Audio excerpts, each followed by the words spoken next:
live.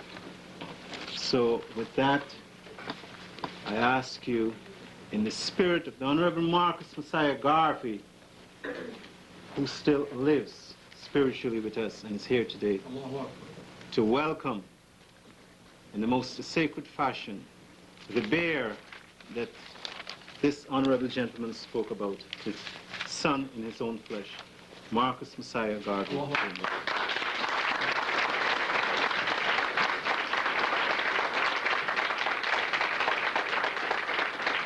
Thank you.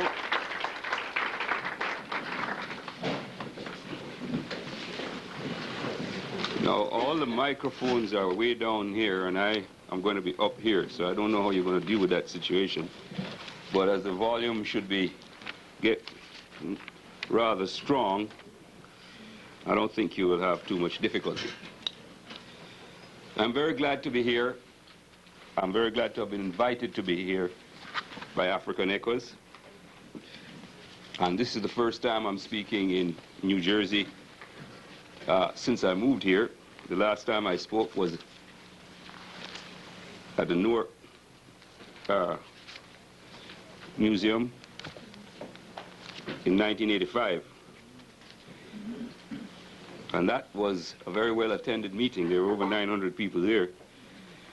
So it does seem that Newark has an interest in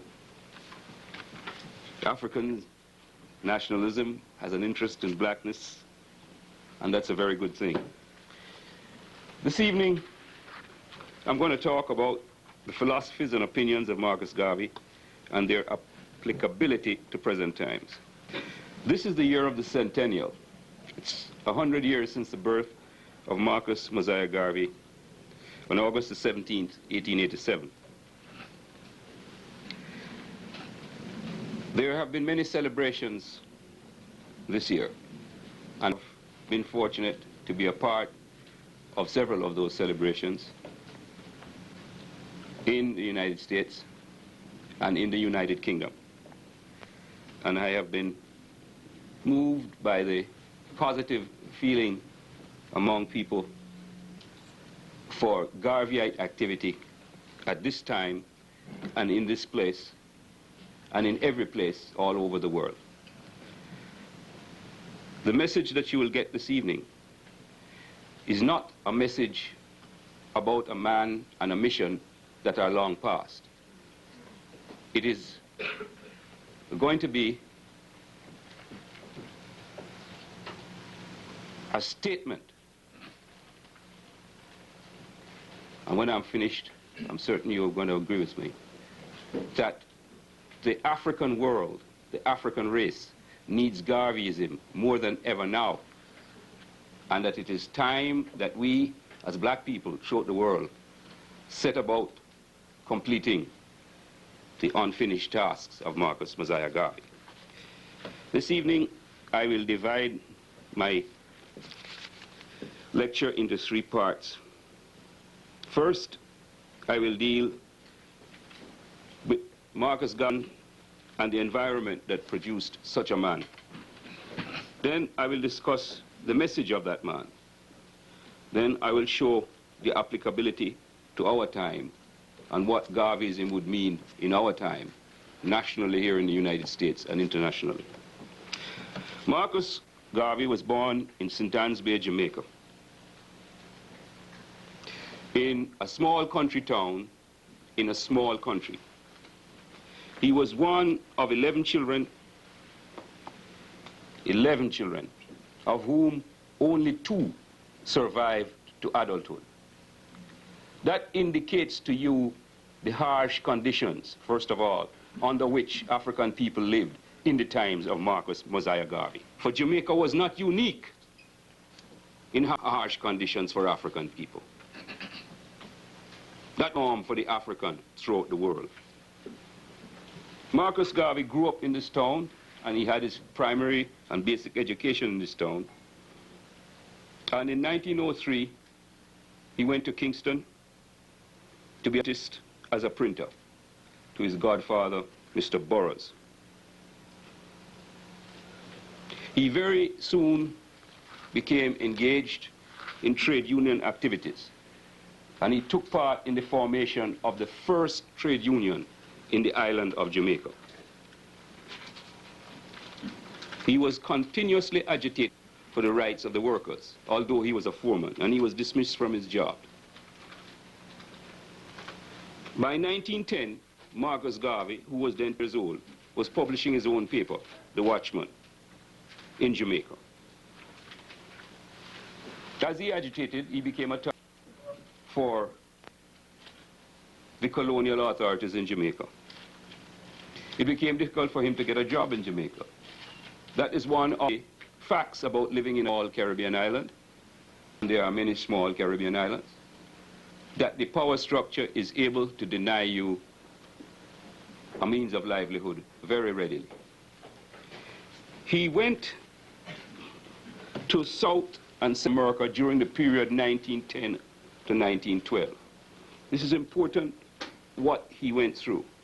He went first to Costa Rica, then to Panama, to Nicaragua, and to Ecuador. In each of these places he worked, and he carefully studied the conditions of black people. Now, he worked on the bus for the United Fruit Company, and he worked in the tobacco fields of Ecuador, so tobacco plantations.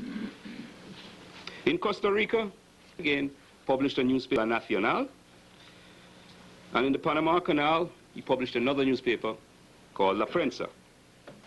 At this age, remember, Marcus Garvey is 1925, he has already been in 3 newspapers. And in each of them, he's articulating the sad conditions of black people as he saw them. He returned to Jamaica in 1912 and went on to England, a very important period of his life, where he worked and he studied at Berkeley College, and he worked on the African Times and Orient Review, which was a nationalist publication published by the African and Egyptian nationalist scholar Dous Muhammad Ali. Marcus Garvey wrote articles for that newspaper. Now, in contact with Dous Muhammad Ali, he's coming in contact with a man who understood the mainstream of early African culture. Now, he's in London, where he can research and investigate the history of peoples, even although it is distorted by the white man. So it was a very fertile proving ground for Marcus Garvey to develop his thoughts.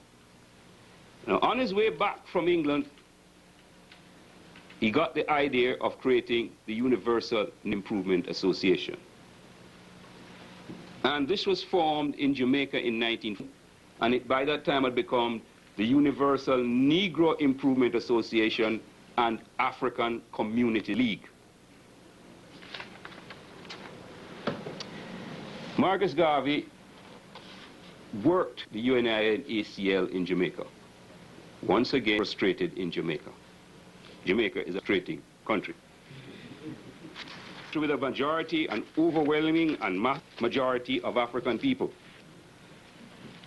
but who have been so thoroughly brainwashed by the European master and his associates that they find it extremely difficult to come to terms with African nationalism, which for so many black people in the world comes almost naturally. I suppose it depends on how often you get a kick in the ass.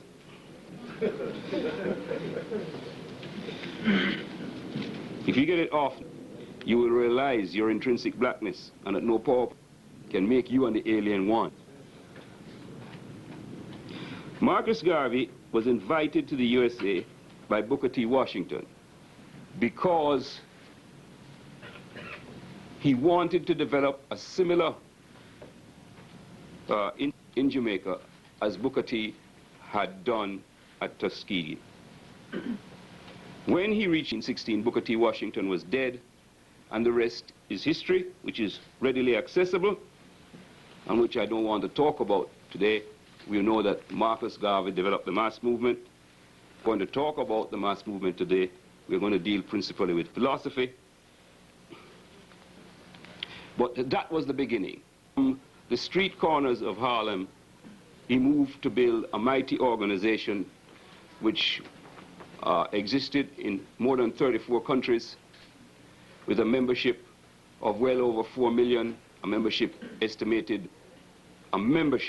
not followers, not sympathizers, but a membership estimated up to a total of 11 million, the greatest mass movement of African people that the world has ever seen. Now, let us just mention certain other factors that formed the thinking of Marcus Garvey before I start to discuss the philosophy of Marcus Garvey.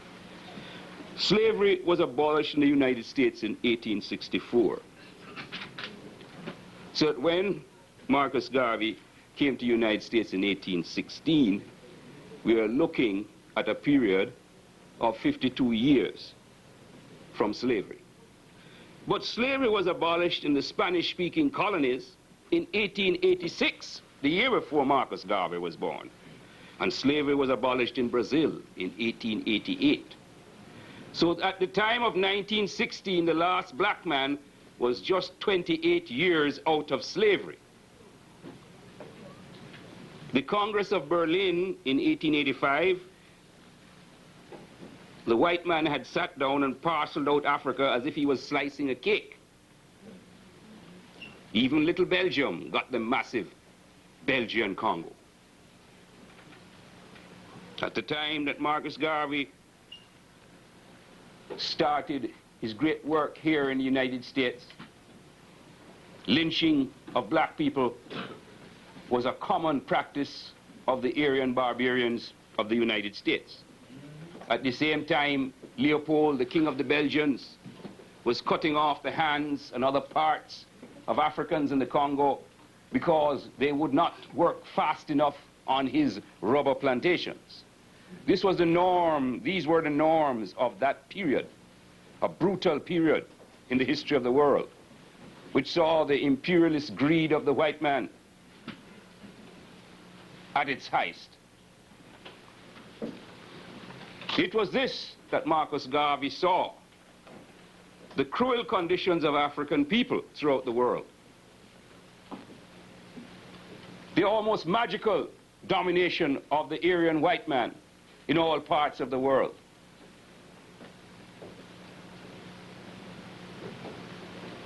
That made him say, I look for the black man's kings.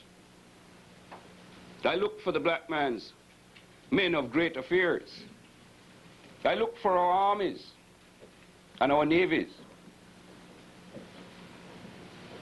I could not find them, so I set out to make them. In the process of making power for black people, Marcus Garvey created an organization. Now, the guiding light of that organization, theory behind that organization, is the concept of the philosophy of Marcus Garvey. And the philosophy of Marcus Garvey is not merely Africa for the Africans, those at home and those abroad, although that is one of his very famous statements. The philosophy of Marcus Garvey is a complete set of philosophy for black people, which is contained in the philosophy and opinions of Marcus Garvey and in the other writings of Marcus Mosiah Garvey. That philosophy is called universal African nationalism. And that is what is going to be the main topic of this lecture. You have never seen any white man anywhere in the world talk about universal African nationalism, because the white man believes that the black man cannot create his own ideology and that the black man is incapable of building his own nations. Now you will say to me that the black man has nations all over the world now, but I say to you that each of those national boundaries that we have was set by our white slave master and not by us, with the possible exception of Ethiopia. There is not one African country in the world whose national boundaries was specifically marked out by African people. The only reason why I stand before you today and call myself a Jamaican is because the slave ships dropped me off in Jamaica, or rather dropped my ancestors off in Jamaica, whereas the slave ships brought you here, your ancestors here, to the United States.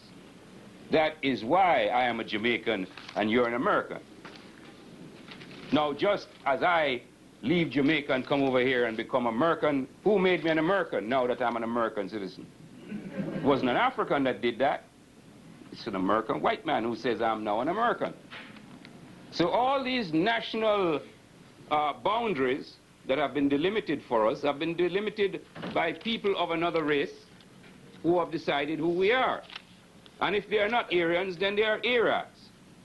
Because they will have people in the north of Africa who are black as midnight and tell you that they are an Arab. That's right. Now, how did they become an Arab? They became an Arab because some conquering Arab gave them the religion of Islam, just as my slave ancestors were given the religion of Christianity, and told them that they were part of that Arab nation. That's why they are now calling themselves Arabs. That's right. You have some people who go around and say that they are Israelites and Jews. But you're going to soon find out who we really are, because that is a principal part of my message. Now let us look at the first concept of universal African nationalism, the philosophy of Marcus Garvey. The first concept is African identity, that all so-called black people share a common history, heritage, ethnicity, and culture in the sense of the roots from which they sprung, and are essentially and integrally a part of the African nation. That is the definition of African identity. That is the definition of who we are that was given to us by Marcus Mosiah Garvey.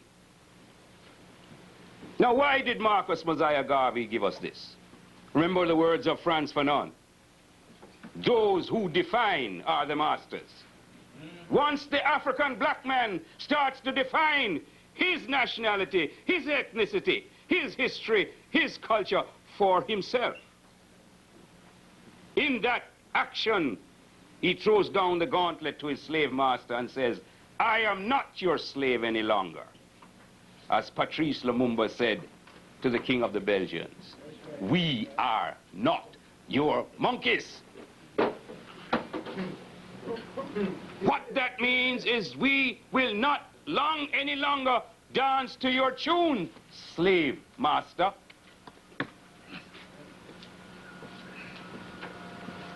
We are Africans, whether we are inside Africa or whether we are any other place in the diaspora.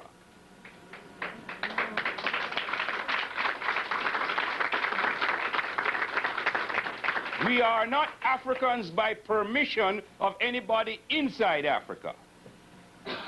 We are Africans by right of heritage and ethnicity.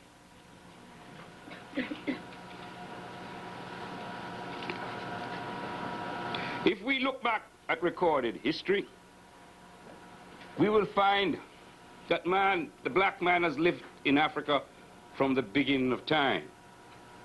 Because when man came out of his primeval darkness, as we will go to very soon to describe, to define for you, he came out of his primeval darkness in Africa. That was where the first man was created. Now, how he was created, that's not for me to discuss. There are many stories of the creation, and I went to them here. But what I'm saying, if we look at all the generations of life in Africa, man has been in Africa now, developing from Homo sapiens for something of the order of 1 million years. How many generations are those? Can we say that because we have lived these few generations in the Western world that we are now suddenly transformed into things called Negroes, coloreds, and blacks? that defies logic. And whatever defies logic is completely and absolutely untrue. These nationalities that we have been given to us by alien peoples.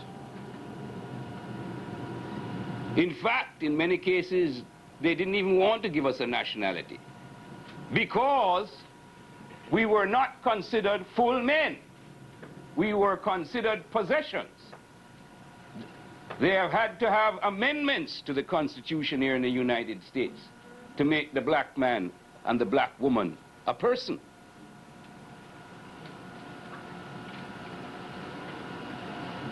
Up until the end of slavery, whether in the Caribbean, in South America, Central America, or North America, the black man, the black woman was a chattel, was a thing, not a person.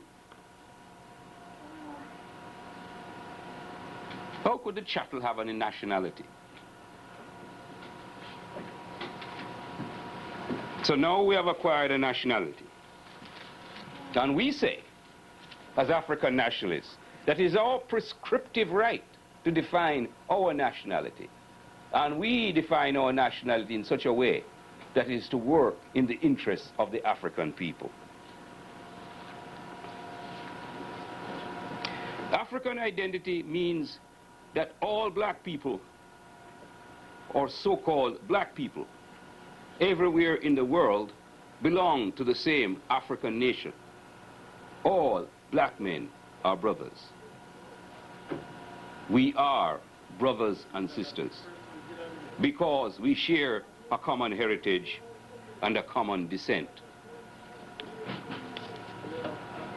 The second concept of Garveyism is African pride.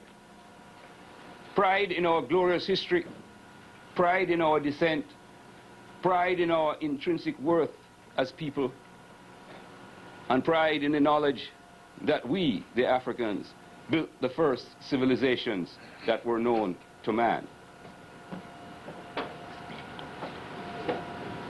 The evidence shows that original man was first established in Africa.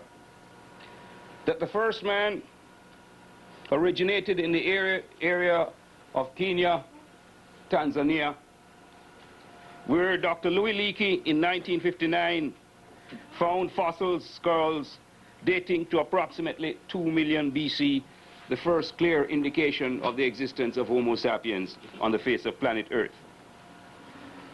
The supporting evidence is clear that the black man, the African, came down the Nile from his source of origin in this area on the boundary of Kenya and Tanzania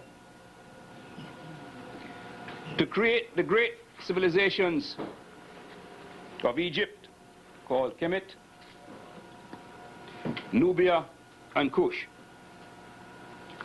That by around the year 10,000 BC, the Africans in Nubia and in Egypt had created an ordered agriculture and had formed there the most progressive areas in the world. At this time, the entire rest of the world included, I don't even talk about the Aryan white man, for he was a howling savage. He was the last person to achieve a civilization, and that is a fact of history. But even the fabled Chinaman was playing with the sheep on the Gobi Desert, and the so-called long-established civilization of the Indian, and I talk now about the East Indian, the man who in Jamaica we call the coolie man. That proud Brahmin who goes around claiming that he's superior to all other peoples, just like the proud Han chauvinists of China. And I want to emphasize this, that there's not only white people who are racially arrogant in the world, that's right, because we now look around us and see these people coming into the United States. Yes, they are coming here and exhibiting their arrogance. Chinese, Koreans, Hindus, arrogant people. But these arrogant people were latecomers on the road to civilization. Now, the facts that I'm quoting here are not, some of the facts that I'm quoting here are not only from black scholars, but they are from white scholars. Dr. Louis Leakey was a white man.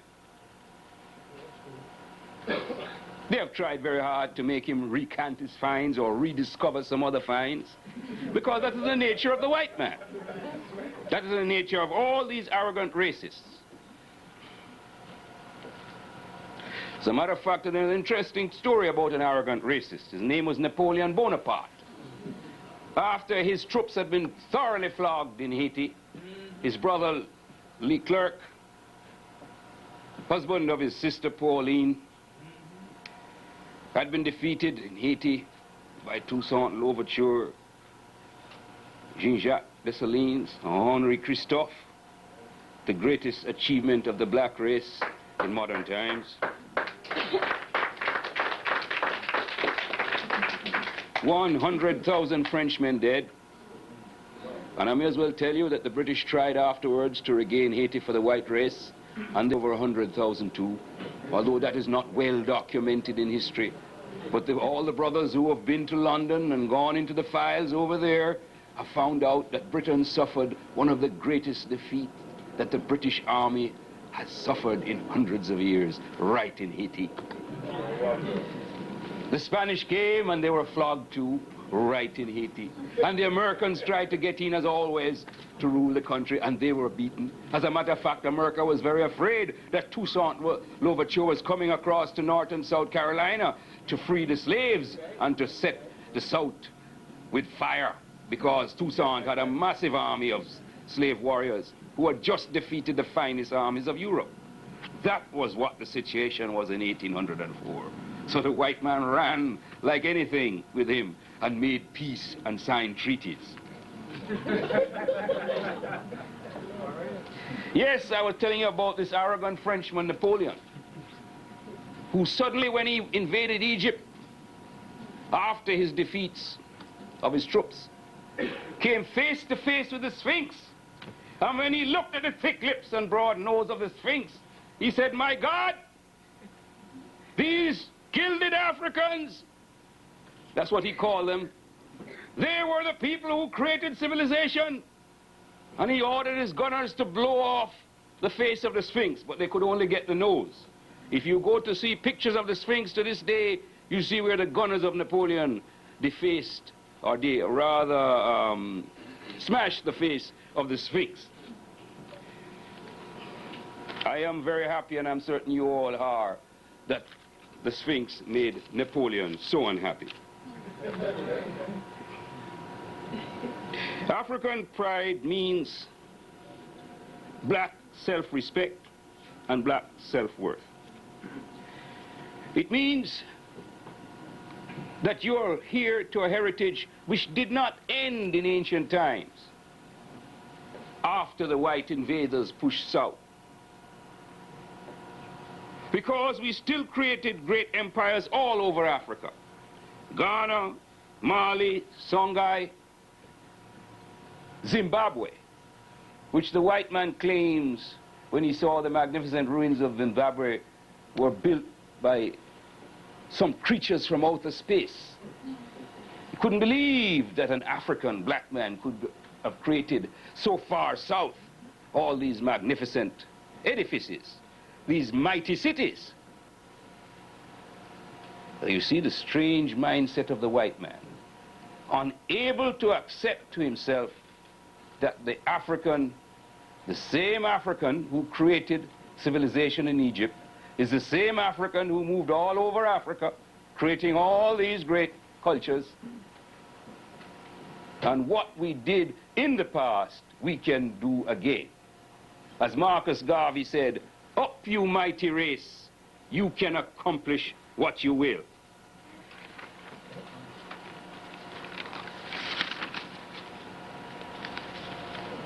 African pride means that the black man must know himself.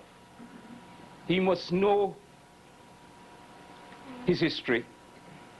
He must know where he's coming from in order to know where he has arrived at, and then to find his directions for the future in order to know where he's going to.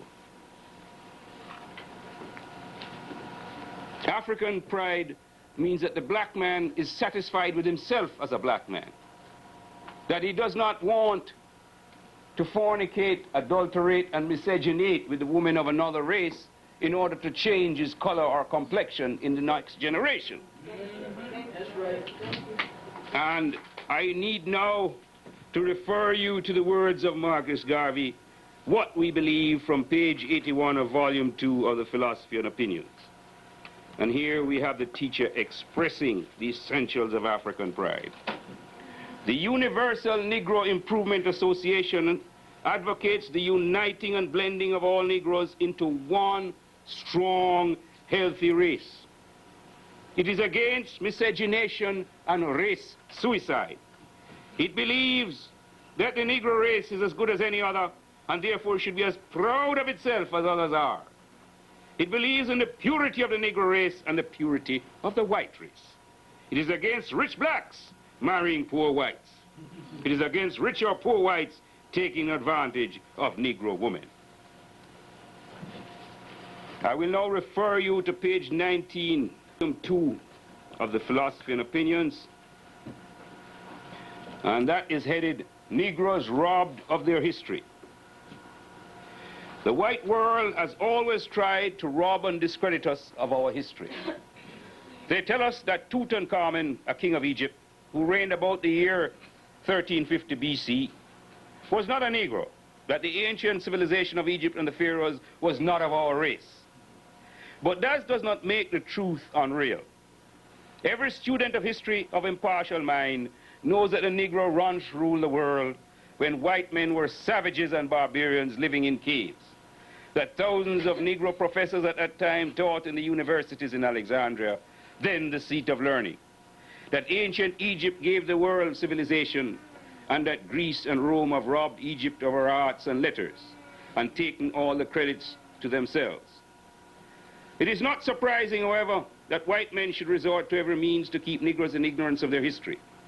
It would be a great shock to their pride to admit to the world today that 3,000 years ago, black men excelled in government and were the founders and teachers of art, science, and literature. The power and sway we once held pass away, but now in the 20th century we are about to see a return of it in the rebuilding of Africa. Yes, a new civilization, a new culture shall spring up from among our people, and the Nile shall once more flow through the land of science, of art, and of literature, wherein will live black men of the highest learning and the highest accomplishments.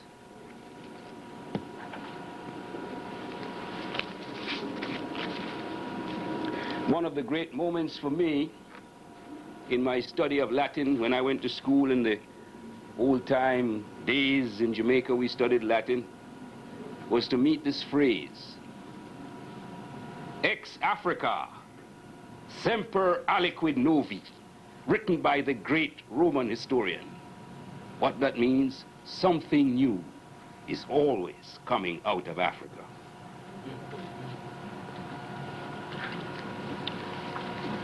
Yet the white man, with all this evidence laying down in front of him, says, we were a race of barbarians and came out of the trees until he enslaved us and taught us culture and civilization.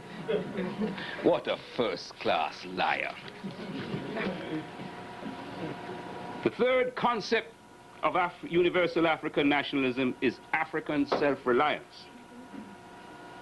That black institutions under black leadership working to achieve black power of every kind are a necessary requirement for the survival of our race. The black man cannot achieve salvation for himself. The black woman cannot find her way to the New Jerusalem under white leadership, yellow leadership, or brown leadership. We must have our own distinct and separate institutions that are led and directed by ourselves and which must be expressly created to solve our problems in our ways.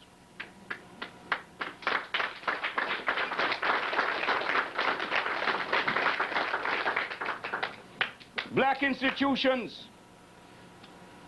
that are for the salvation of the African race cannot be financed by the grants of aliens.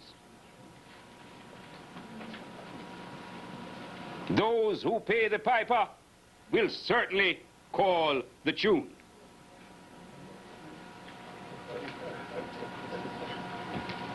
The essential need for us is this: to work within our closed institutions,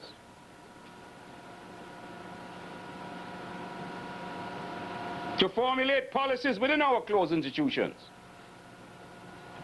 to execute those policies for our own benefit and advantage. If the white man, the brown one, or the yellow man is in there in our institutions participating with us, we will quarrel, fight, and wrangle till the end of time, and our progress will always be the same: 2 steps forward and 6 backward. My view of African national institutions is this, clear and straight. There must be a wall past which they cannot see. There must be a door to which they have no key.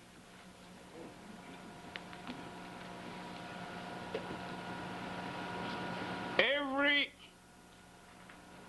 nation, after our defeats in North Africa, and I don't want to go into the history of that, because that's not the primary lesson, but every nation in Africa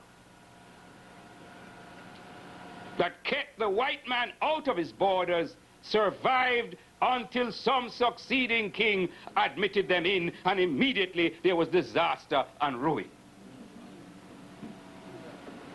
As long as the great Queen Nzinga lived in the Congo, the white man was kept out. And as soon as she left and they changed their policies, they were a defeated African people. African self-reliance means that we must be prepared to work for the betterment of our race ourselves. And the objective which we must have is the acquisition of power. That's why Marcus Garvey is known as the first black power man. Now let us understand what Marcus Garvey said about power. Volume 1 of the Philosophy and Opinions, page 21. Power is the only argument that satisfies man.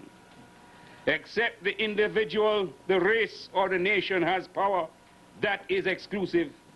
It means that that individual, race, or nation will be bound by the will of the other who possesses this great qualification. It is the physical and pugilistic power of Harry Wills that makes white men afraid to fight him. It was the industrial and scientific power of the Teutonic race that kept it for years as dictator of the economic and scientific policies of Europe.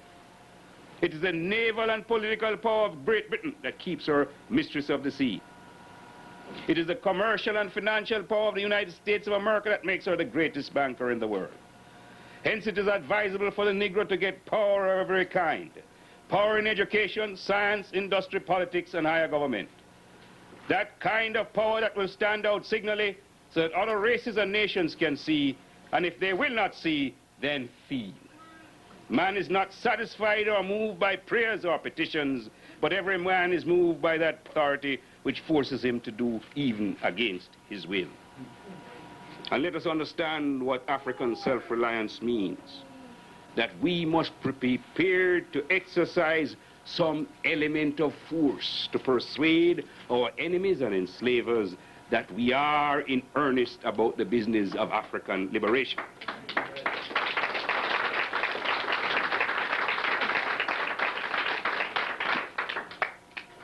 On page 16 of volume 1, Marcus Josiah Garvey says, "The powers opposed to Negro progress will not be influenced in the slightest by mere verbal protests on our part. They realize only too well that protests of this kind contain nothing but the breath expended in making them. They also realize that their success in enslaving and dominating the darker portion of humanity was due solely to the element of force employed. In the majority of cases, this was accomplished by force of arms. Pressure, of course, may assert itself in other forms. But in the last analysis, whatever influence is brought to bear against the powers opposed to Negro progress must contain the element of force in order to accomplish its purpose, since it is apparent that this is the only element they recognize. The fourth concept of Garveyism is African ownership. The wealth of the African community must be in the hands of African people. African ownership of the means of production, distribution, and exchange is mandatory. A race or a people will survive when they control their own economies.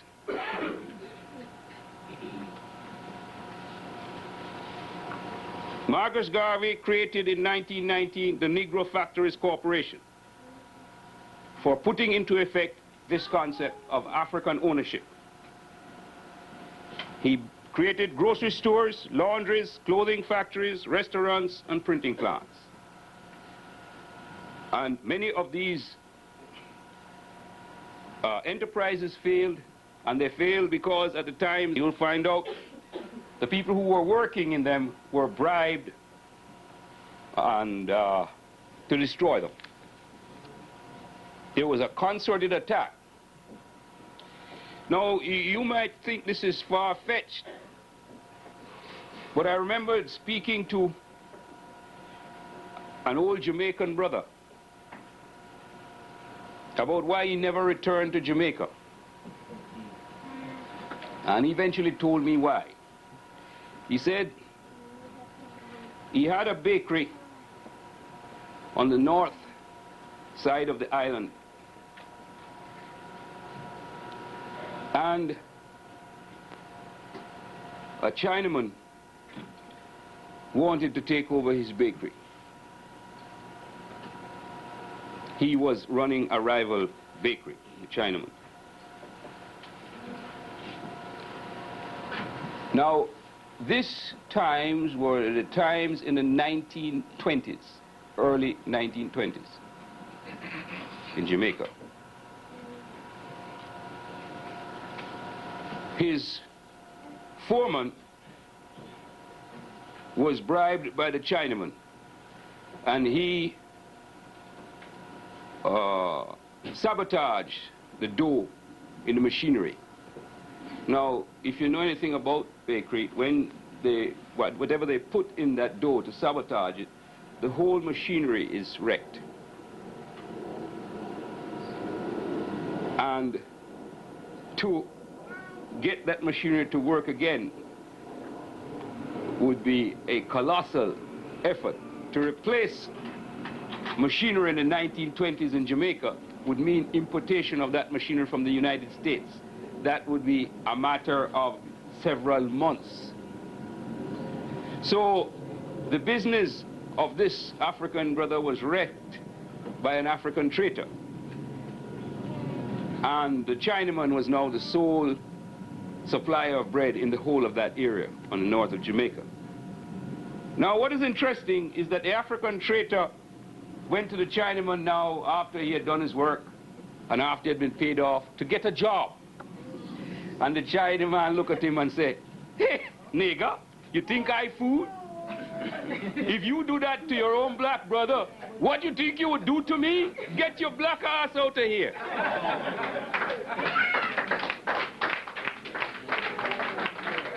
The black people who sabotaged the different enterprises of Marcus Garvey, I wonder what happened to them.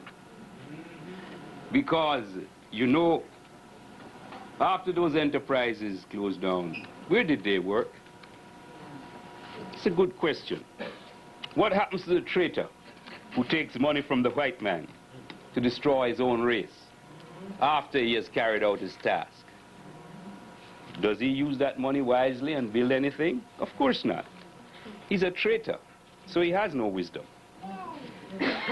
Marcus Garvey also created for us the Black Star Line in 1919. Now, contrary to what you may be told, the Black Star Line was not to carry black people back home to Africa. It may eventually have grown to that, but it was created for the specific purpose of trading between the west coast of Africa, the Caribbean, and the United States of America. The object was to link the three principal black communities of the world at that time: West Africa, the Caribbean, and the United States. It was very interesting for me when I went to England to read the newspaper and see that one of those Hindus is now got funds from whites or fellow Indians to have a shipping line, and he's considered a genius, to trade between Africa, the Caribbean, and the United States of America. And he's going to trade with black people. And he's considered a genius for what he's going to do to help black people. Strange world, isn't it?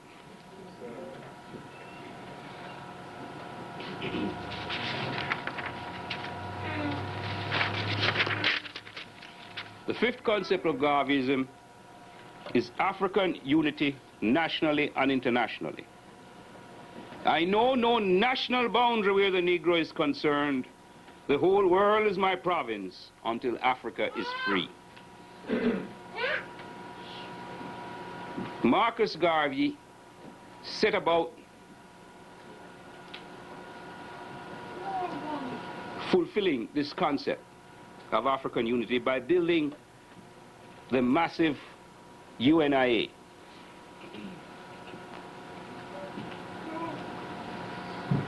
As he said in page 11 of volume 1, the greatest enemy used against the Negro is disorganization. The solution to the problems of our race lie in African unity, and African unity means organize, organize, organize.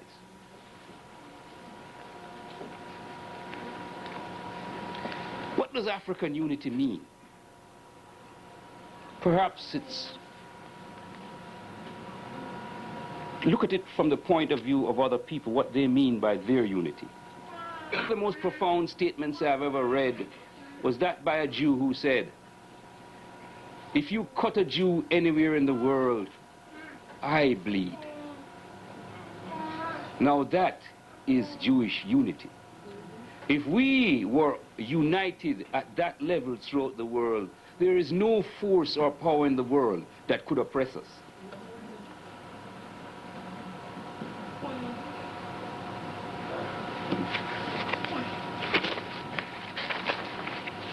Let me give you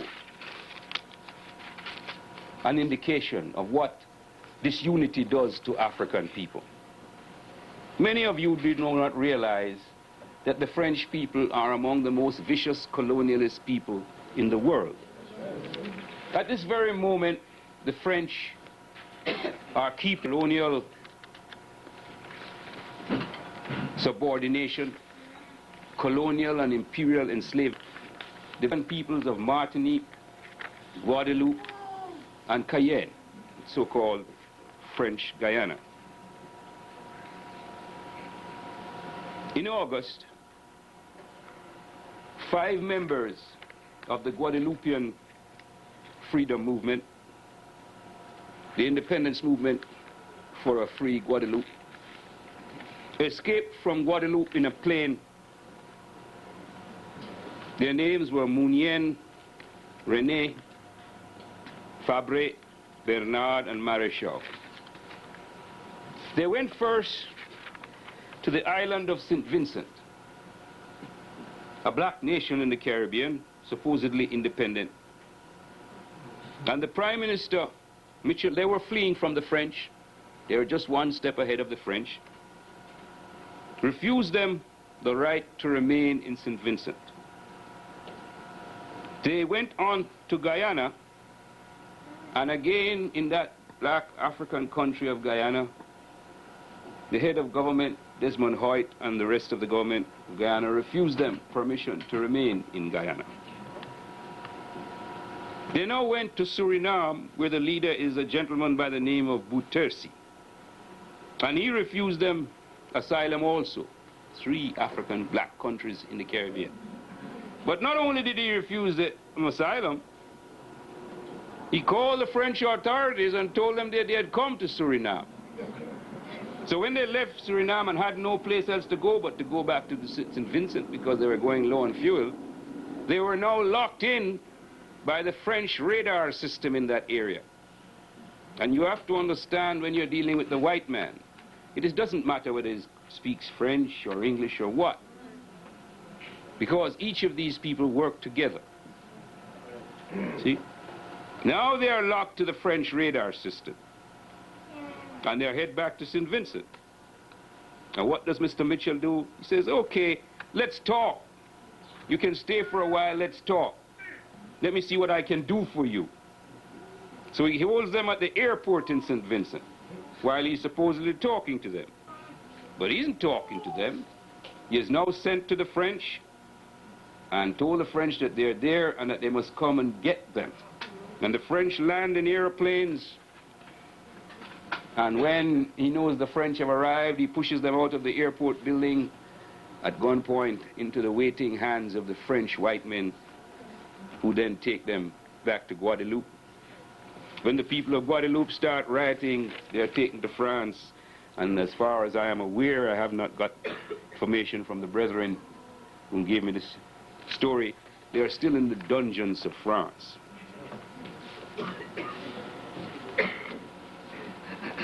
Now that is a story of African treachery.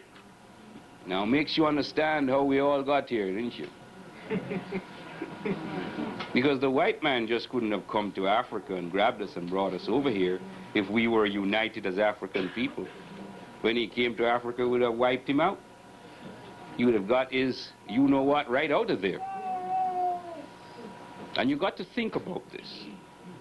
Why are we here in New Jersey this evening? Because a people called the Red Indians failed to unite. They remain Sioux, Pawnee, Cherokee, Blackfeet, Navajo. They never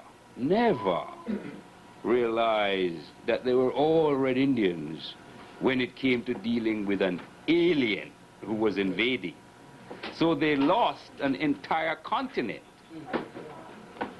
And don't follow the usual Aryan story that they were a bunch of savages, because you know they said we were a bunch of black savages. Now who built the great civilizations of the Incas and the Aztecs? The Red Indians, of course. So how come they were savages when you wanted to and take their land? The essential lesson, brothers and sisters, is a lesson taught to us by Marcus Garvey. Only African unity can preserve African life. We will disappear as a people unless we come together to deal with our enemies. And we are surrounded with our enemies.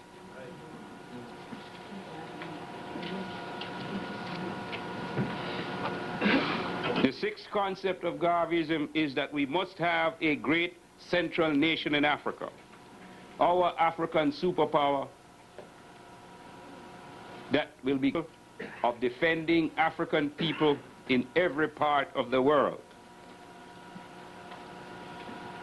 Page 31 of volume 2, I quote again from there, page 81, sorry. We're saying what we believe, the UNIA believes in the social and political, physical separation of all peoples to the extent that they promote their own ideals and civilization with the privilege of trading and doing business with each other.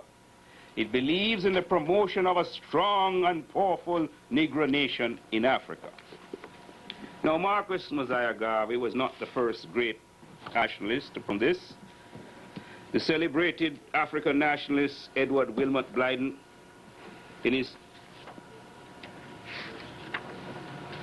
To the Descendants of Africa in America, expressed this was in 1860. Need some African power, great center of the race, where our physical, pecuniary, and intellectual strength may be collected. We need whence may go forth in behalf of the race, as shall be felt by the nations. We are now so scattered and divided that we can do nothing. The imposition begun last year by a foreign power upon Haiti, and which is still persisted in, fills every black man who has heard of it with indignation. But we are not strong enough to speak out effectually for that land. When the same power attempted an outrage upon the Liberians, there was no African power strong enough to interpose. So long as we remain thus divided, we may expect impositions. So long as we live simply by the sufferance of the nations, we must expect to be subject to their caprices.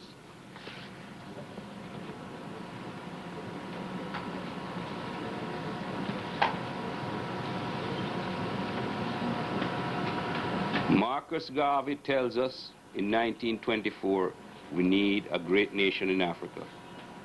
In 1862, Edward Wilmot Blyden told us that. Now Marcus Garvey Jr. is saying the same thing in 1987. How long are we going to take to realize that just as the Jew found out that he needed a homeland of his own, the African must realize that he needs a homeland of his own?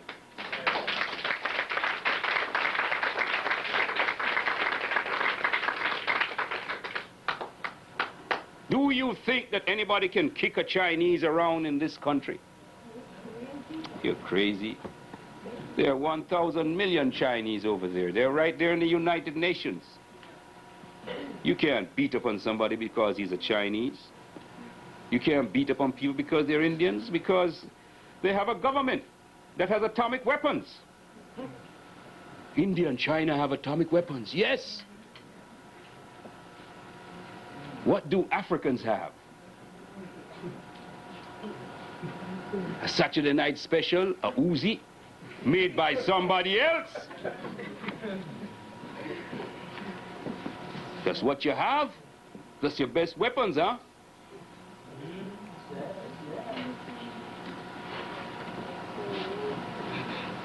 Yet the Chinese man is putting up his artificial satellites. He has his rockets. He can travel 1,600, 2,000, 2,500 miles. The Indians are getting to work building them too. They have their weapons. No, black people. We need a great central nation in Africa. Let us look what the great teacher told us.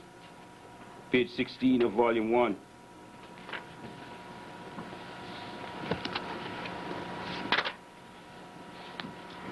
And I think this is volume 2, page 16.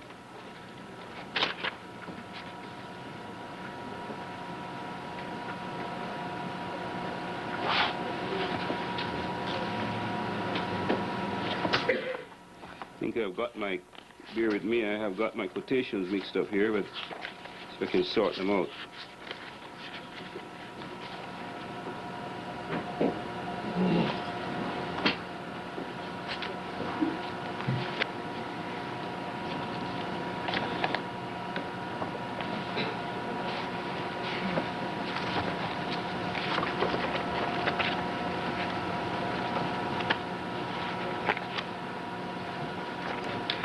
In 1922, Marcus Garvey, in the True Solution of the Negro Problem, stated his views very concisely here. He said, "We cannot allow a continuation of these crimes against our race. As 400 million men, women, and children worthy of the existence given us by the divine Creator, we are determined to solve our own problem by redeeming our motherland Africa from the hands of alien exploiters and found there a government, a nation of our own, strong enough to lend protection to the members of our race scattered all over the world and to compel the respect of the nations and races of the earth." Do they lynch Englishmen, Frenchmen, Germans, or Japanese? No. And why? Because people are represented by great governments, mighty nations and empires, strongly organized. Yes, and ever ready to shed the last drop of blood and spend the last penny in the national treasury to protect the honor and the integrity of a citizen outraged anywhere. You can talk till doomsday in America, unless you have some strong external power to protect you you will still be subject to the whim and caprice of this ruling master race here. And this is becoming a serious problem than ever before in the United States. Why? Because 50, 60 years ago, you could say that the white man was prejudiced and ignorant, that we had just come out of slavery, that there may have been some excuse for his barbarous behavior. May, operative word, may. But when, in this day and age, a Bernard Getz can get up and just gun down black people, when young whites will attack black people simply for coming into their area, not to do something hostile, but simply to eat food. I don't need to tell you of all the different things that may have happened to you individually in this country, because they have happened to me. I spent 8 years in Massachusetts. And believe me, I would not make any mistake about traveling certain areas of Boston after the night came down, because there'll be no guarantee that I'd come out in one piece. Those Boston Irish and Boston Italians are extremely fierce, and they don't like anything black. What I'm saying to you, black brothers and sisters, it is very essential to have a great nation in Africa. Not only for the emotional thing that it might give us, to know that black people are strong in other parts of the world, but for our own intrinsic security. Now, this is what the Jew found after he lost 6 million under Hitler. I say to you in all seriousness tonight that the black people in the United States did not achieve and have not achieved the level of integration that the Jew had in Germany.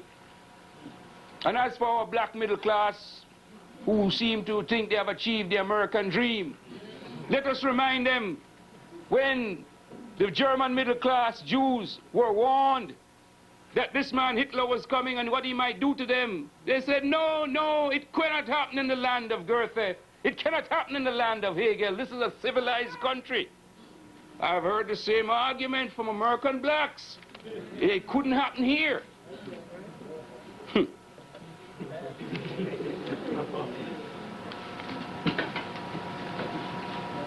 The king can always change. The president can always change.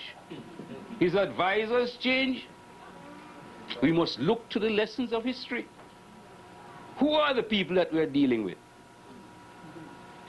The same blood kin of Adolf Hitler. The English, the French, the Germans, they're all Aryans.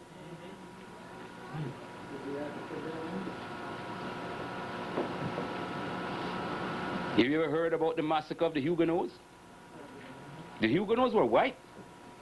They were living in France, but they had a different religion and they were prosperous. So being prosperous is one of the things that make a majority hate you. When they are not prosperous, when hard times come, they blame you for everything. So that middle class psychology that I have made it, there'll be those who will want to take it away from you. They massacred the Huguenots in France in the 16th century. In 3 days, the Seine ran red with blood. White men killing white men because of some imagined religious grievance. The Armenians were in Turkey. They were members of the Turkish parliament. We got black congressmen, right? But when the Turks became aggrieved by their defeats in the First World War, in a matter of 3 weeks, they wiped out 1 million Armenians. And those who were members of the Turkish parliament, they declared that they were traitors and subversives, removed their parliamentary immunity and hung them up, strung them up just the same. What man has done before, man can do again. And remember, all these people we're talking about, you know, whether it's the Huguenots or the Armenians or the Jews in Germany, they all look like the people who they were living among. Now we are different from people. We have them Africa upon us. All of you look at me and I look at you. We got Africa marked upon us. So how are we going to escape from this man when he gets wild in here and directs his ire against us? We must have a big brother out there to protect us. And that's what Marcus Garvey said. And there is good reason for it. Marcus Garvey told us that we must apply science and technology to race building. At page 14 of volume 1 of the Philosophy and Opinions,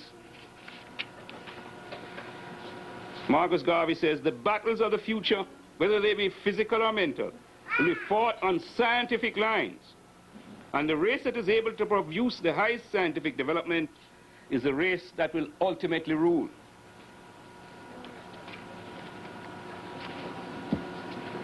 In his great statement of African race policy called African Fundamentalism,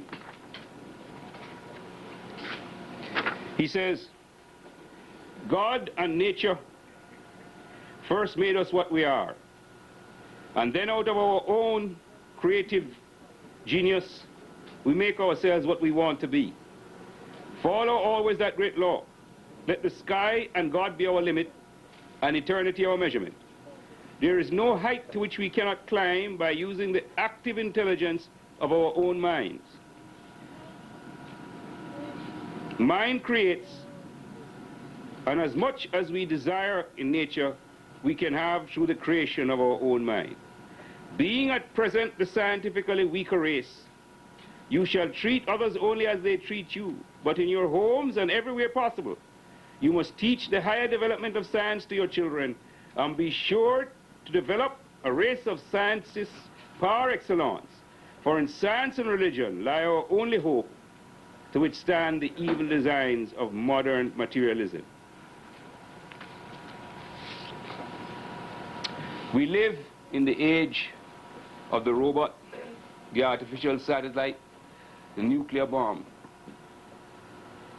Those did not exist in Marcus Garvey's time, but the great prophet and teacher foresaw for us the need to apply ourselves to the scientific method. This is the seventh concept of Garveyism, and it is essential now, although we are starting late to follow the teacher, to make this move. You think of all the black brothers around the place who spend so many hours developing the skill of throwing a ball through a hoop. If they had spent an equal amount of time with their books, they would become masters of algebra and trigonometry. There is no doubt about that. One of the fallacies that we are taught is that certain racial groups have basic mathematical skills. Until you associate with all these racial groups, as I did in the Caribbean, and had the chance of testing my skills against theirs. Jew, Arab, Hindu, Chinaman, Aryan. You find out that they work all very hard, but they won't tell you that. You have to find it out. The reason why you develop skills in mathematics is the same reason why you're very good at throwing a ball through a hoop from 20 feet out, because you work at it.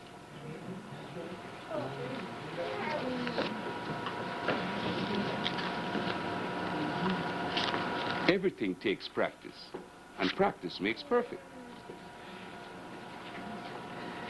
Finally, the image of God. For some people, the most controversial of all Garvey philosophies. When the prophet said, God is black, all the priests and preachers around the place raise up their hand and says, what blasphemy! But let us read what the great prophet and teacher said to us about the image of God. Page 44 of volume 1. If the white man has the idea of a white God, let him worship his God as he desires. If the yellow man's God is of his race, let him worship his God as he sees fit. We as Negroes have found a new ideal.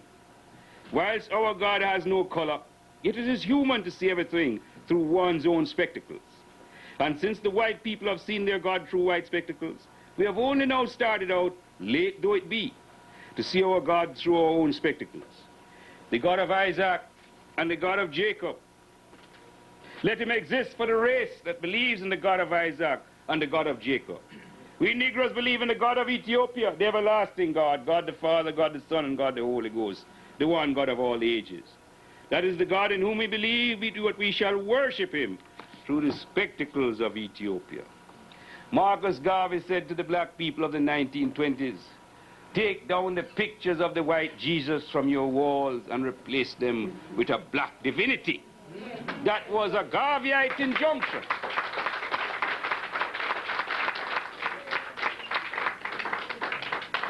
Together with the late, great Archbishop Maguire, he formed the African Orthodox Church, the Church of the Black Christ and the Black Madonna, so that black people could worship in a church with correct and appropriate black imagery.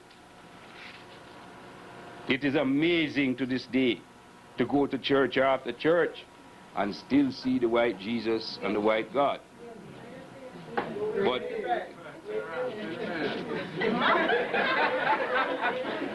so it is, brothers and sisters. So it is. But I tell you something, a state of mind is a very hard thing to lose. I went to a friend of mine from Jamaica's house, you see, and she is a black Israelite.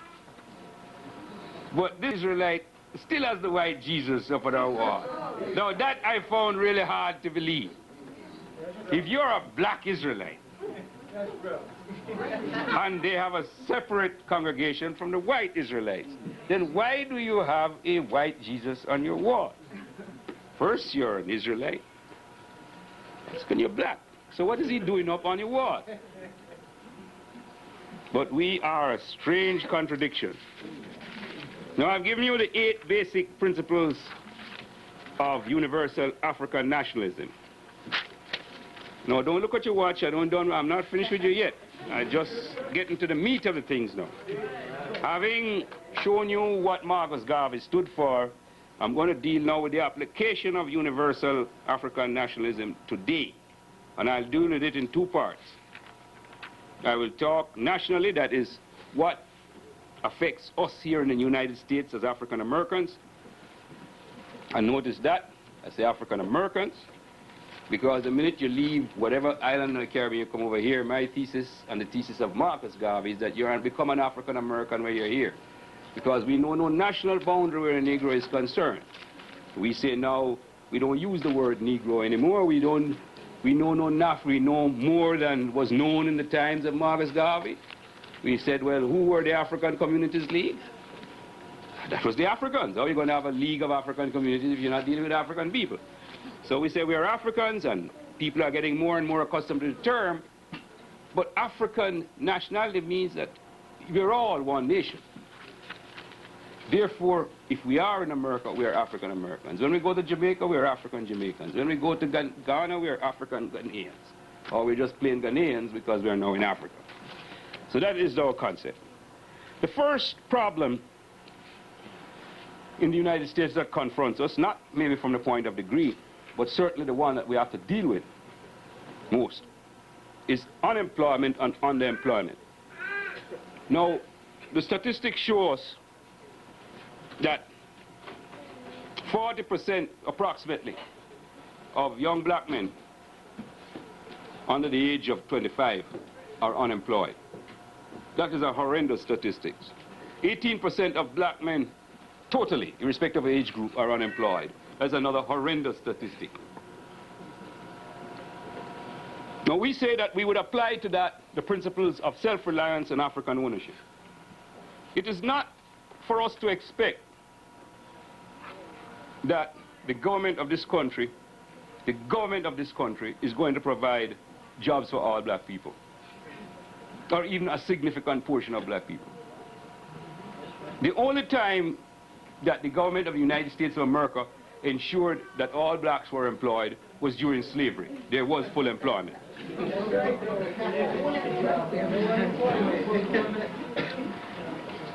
There is nothing in the Constitution of the United States or the Constitution of any country in the world that says that everybody must have a job.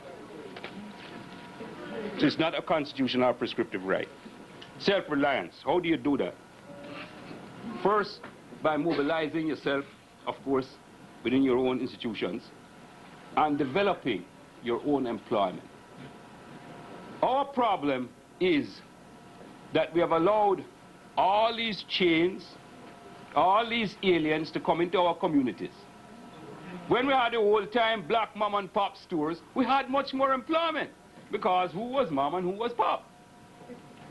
Our people. And who they're going to employ? Us. I live in Teaneck, and I go into the supermarket that I am in. No, they have quite a few black people in there. But the majority of the people working in there are not Africans. And certainly the people who are running the place, they are not Africans. See the problem? Now how would we deal with this from a concept Garvey had prompted of self-reliance? Well, what did Marcus Garvey do? He created an organization, and that organization would run, they didn't have supermarkets in those days, but they ran grocery stores, large grocery stores. So that is what we should do. We should organize collectively. And this has been done in other parts of the world. You see, why is it that it's so difficult for black people to open a supermarket or anywhere? Because we do not have access to credit like other races. Korea, and India, and Iraq will come over here and find access to credit. He can't even speak English properly, you know. But he will get access to credit. But when you're black, you don't get access to credit. And this is one of the strange things too, because if you go to the Caribbean, which are black countries, black people in those countries don't have access to credit to the same extent as the Indian or the Chinese or the Arabs or the Jews. This is interesting. Barbados had a black prime minister called Tom Adams. As a matter of fact, I know him well. We studied together in England. And Tom was always a reactionary. No, Barbados never had any Indians in Barbados. One of the few countries, because when the Barbadians, after slavery, you know, Indians and Chinese came to the Caribbean because the Africans refused to work on the plantations after slavery.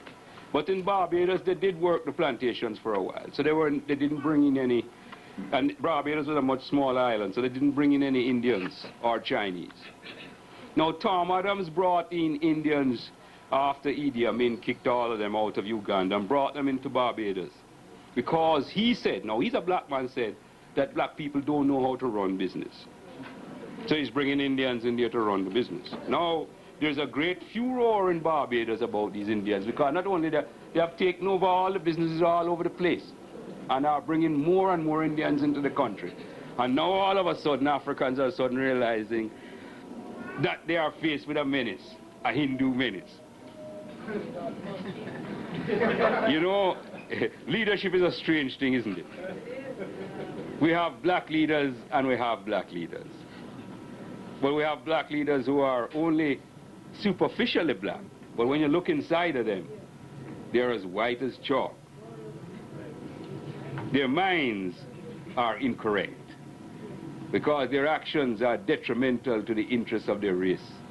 And that is the difference.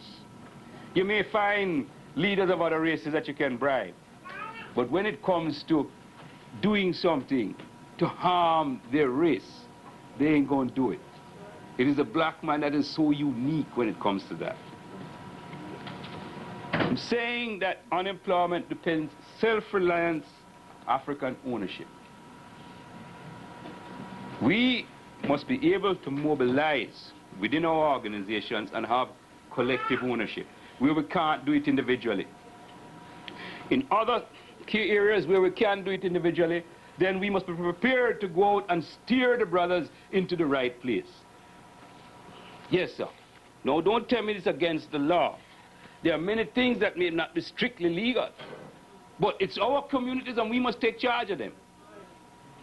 What we're saying is that if you know a black brother is over there giving a good service, then you shouldn't be allowing other black people to walk past that brother and get the same service from an alien. The objective must be to squeeze them right back out. Right back out. These people come in here in the day, pick up all our money, and at 6 o'clock they clear out. And their money is gone to finance enterprises and other things and to be sent home to Arabia or where not they come from.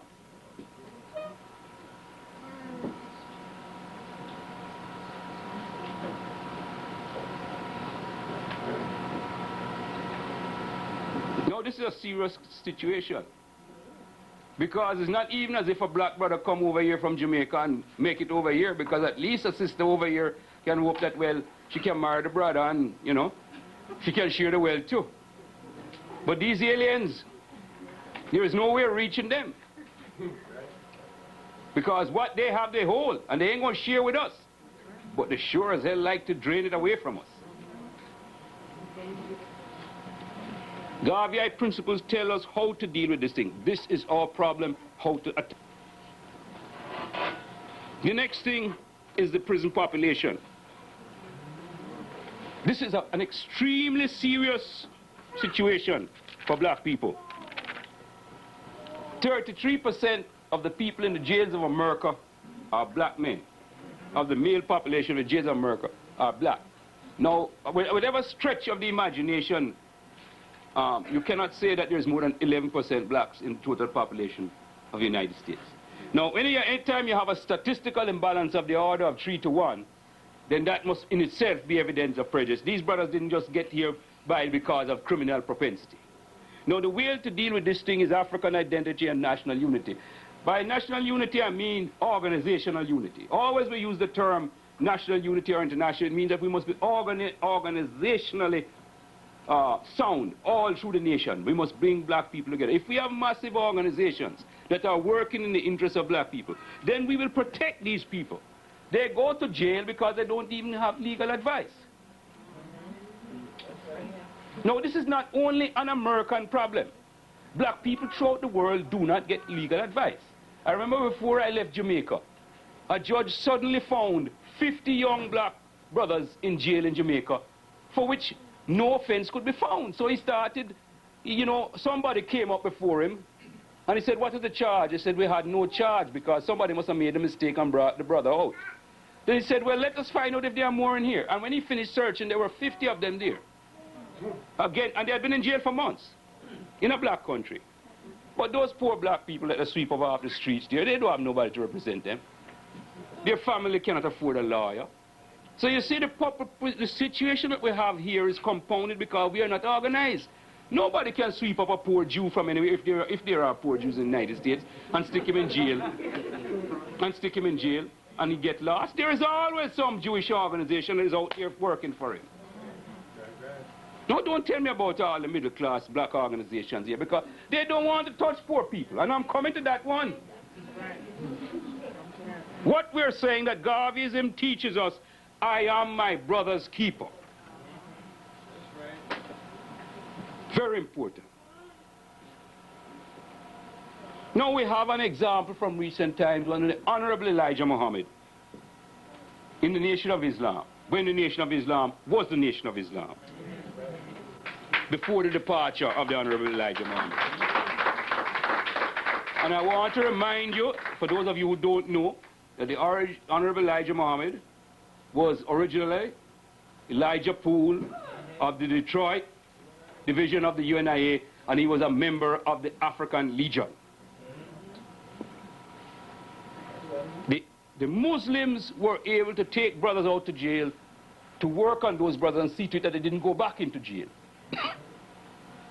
What we need are not religious organizations confined to Islam or Christianity, but Garveyite organizations which embrace all religions, which are nationalist organizations working to reclaim African people everywhere.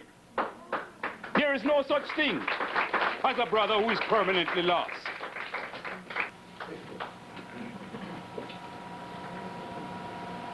I may not have been here today, Once I was in England and I was walking past a certain bar in England. And all of a sudden some white men came out of some cars, pushed me against the wall and run right through my thing. And they said, "You're clean, you can go." But suppose one of them had stuck something on me.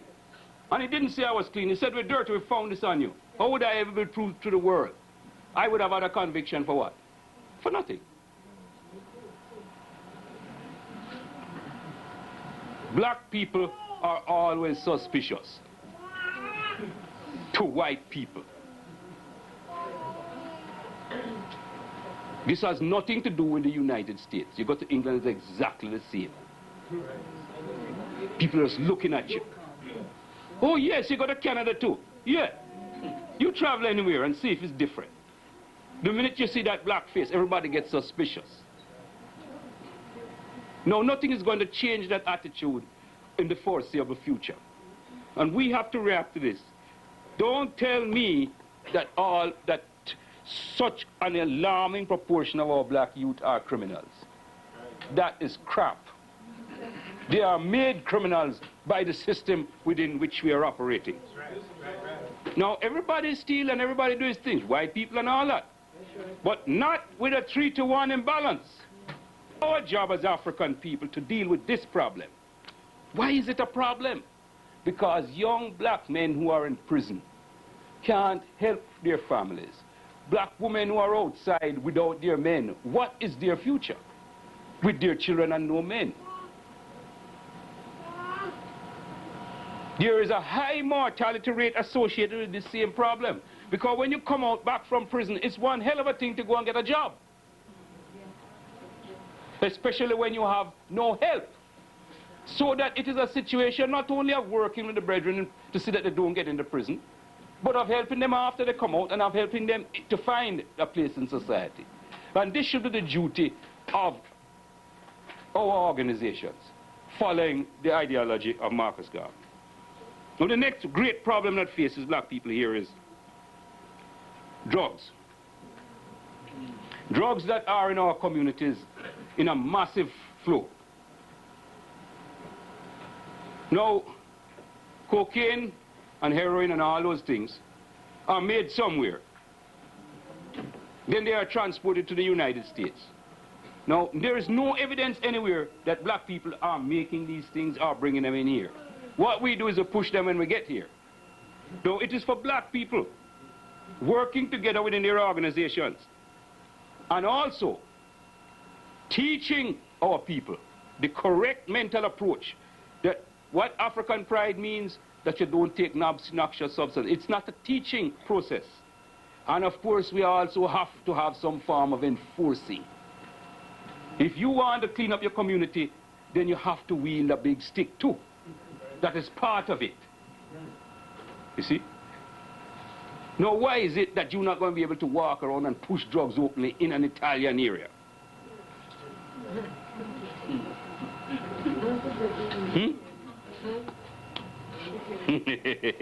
Something might happen to you, try to do it, eh? Well, we have to clean up our house too.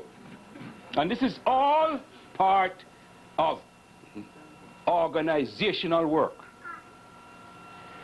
If we don't deal with this problem, we are going to lose another generation completely. Now, why isn't the government more alarmed at this situation?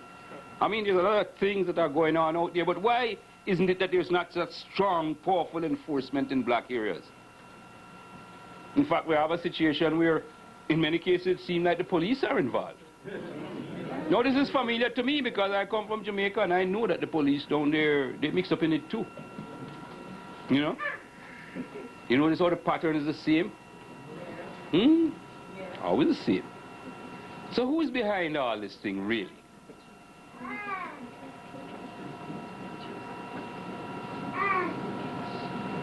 There are forces at work.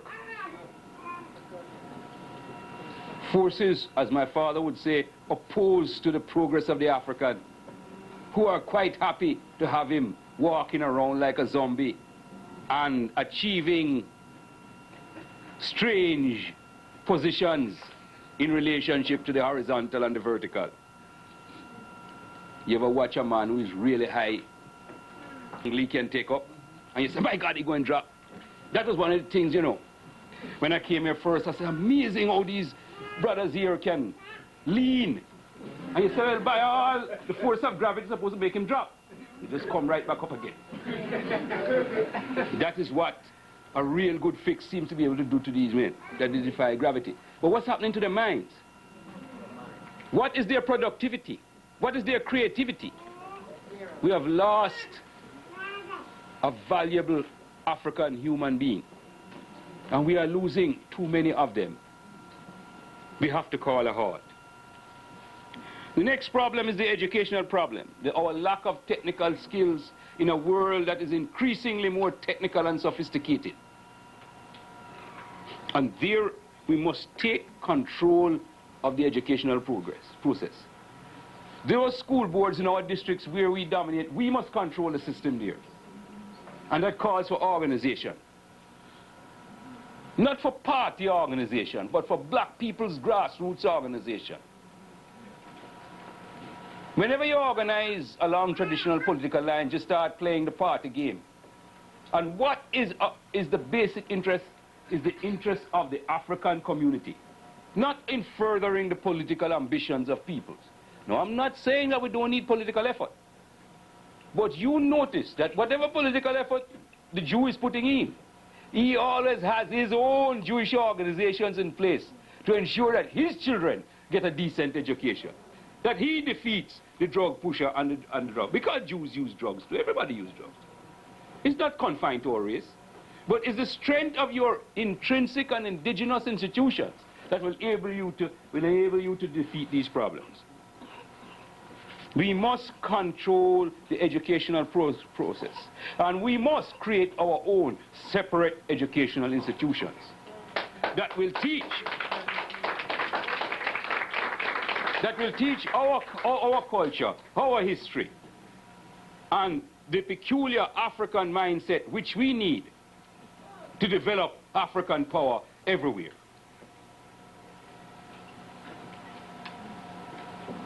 You don't become an African nationalist by default. By default, you'll become just another black person walking around the world who has not found himself and doesn't know who he is. And if you don't know who he is, then he certainly won't know where he's going to.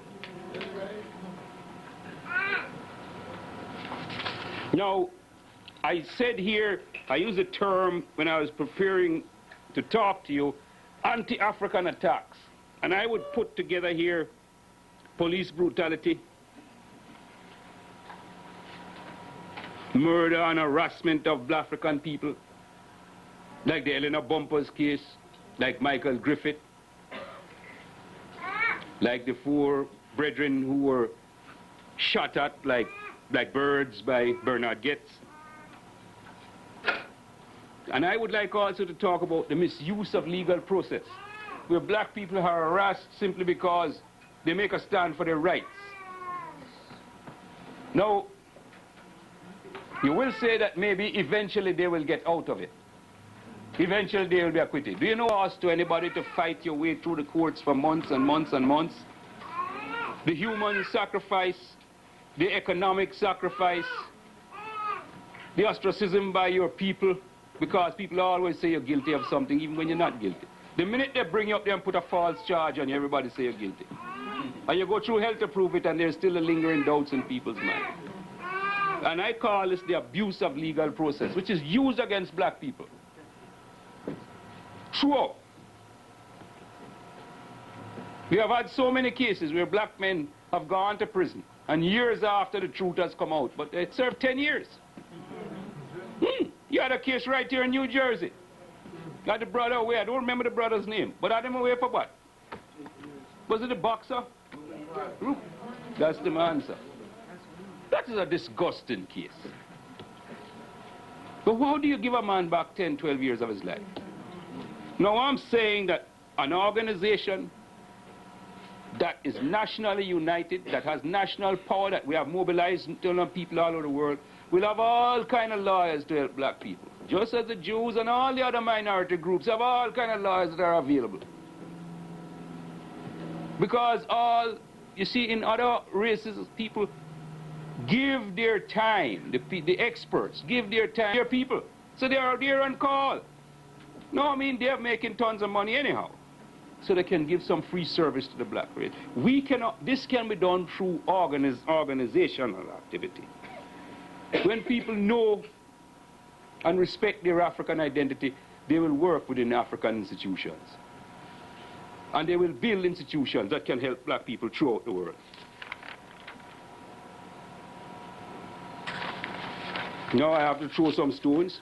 When I went to England and I delivered this bomb, some of people ran out. Now, if I throw the bombs and you run now, I know who you are. We must deal with the problem of homosexuality and lesbianism, which is growing in the African race because of our association with the evil ones among whom we live.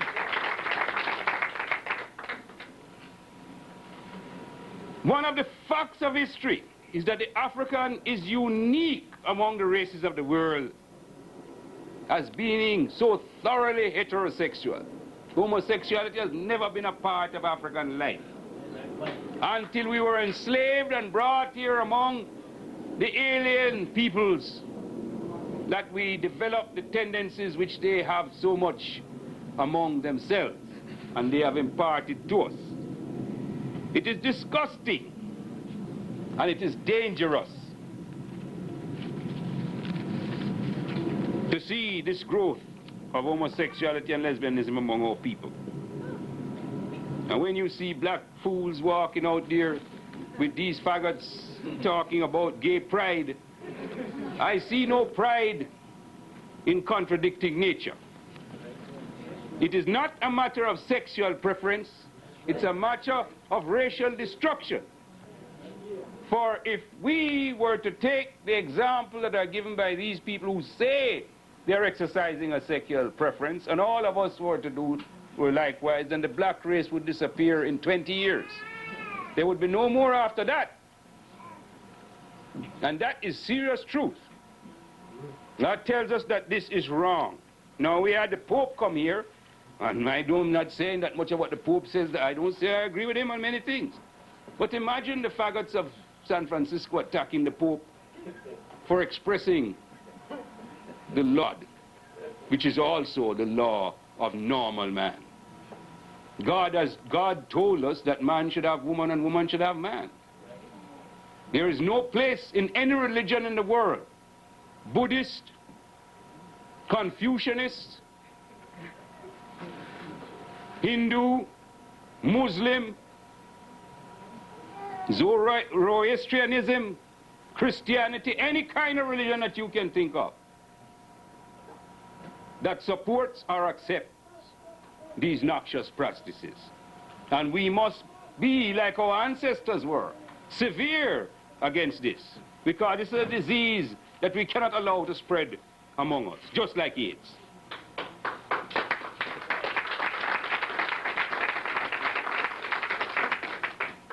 To fight this, we must develop a clear statement of African identity and what it is to be an African. You cannot be a good African and be a faggot. You cannot have African pride and practice perversion, which is absolutely un-African.